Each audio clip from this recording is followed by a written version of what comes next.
Hello বন্ধু, আপনি কি জানেন আমরা প্রতিদিন খাবার খাই কিন্তু কেন? খাবার শুধু পেট ভরানোর জন্য নয়, আমাদের শরীর ও মস্তিষ্কের কাজ ঠিক রাখার জন্যও প্রয়োজন। আজ আমি আপনাদের দেখাবো কেন খাবার আমাদের জীবনের জন্য এত গুরুত্বপূর্ণ। শক্তি ও বৃদ্ধি। খাবার আমাদের শরীরকে শক্তি দেয়। কার্বোহাইড্রেট আমাদের চলাফেরা এবং দৈনন্দিন কাজের জন্য শক্তি দেয়, আর প্রোটিন আমাদের হাড়, পেশি ও কোষ ঠিক রাখতে সাহায্য করে। শিশুদের বৃদ্ধি এবং বড়দের শক্তি ধরে রাখার জন্য খাবার খুবই জরুরি। খাবারের ভিটামিন এবং খনিজ পদার্থ শরীরের বিভিন্ন সিস্টেম ঠিক রাখে।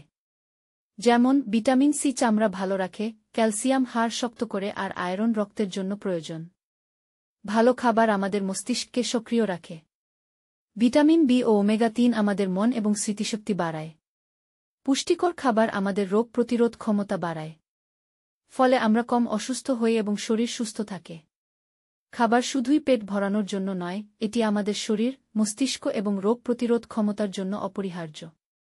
আজকের খাবার পুষ্টিকর হয়েছে কিনা সেটা ভেবে দেখুন এবং কমেন্টে জানান। যদি ভিডিওটা ভালো লাগে তাহলে লাইক, শেয়ার এবং সাবস্ক্রাইব করতে ভুলবেন না। হ্যালো বন্ধু, আপনি কি জানেন আমরা প্রতিদিন খাবার খাই কিন্তু কেন? খাবার শুধু পেট ভরানোর জন্য নয়, আমাদের শরীর ও মস্তিষ্কের কাজ ঠিক রাখার জন্যও প্রয়োজন। আজ আমি আপনাদের দেখাবো কেন খাবার আমাদের জীবনের জন্য এত গুরুত্বপূর্ণ। শক্তি ও বৃদ্ধি। খাবার আমাদের শরীরকে শক্তি দেয়।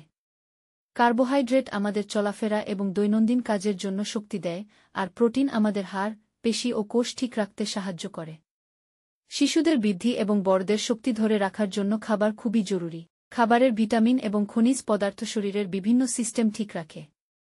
যেমন ভিটামিন সি চামড়া ভালো রাখে, ক্যালসিয়াম হাড় শক্ত করে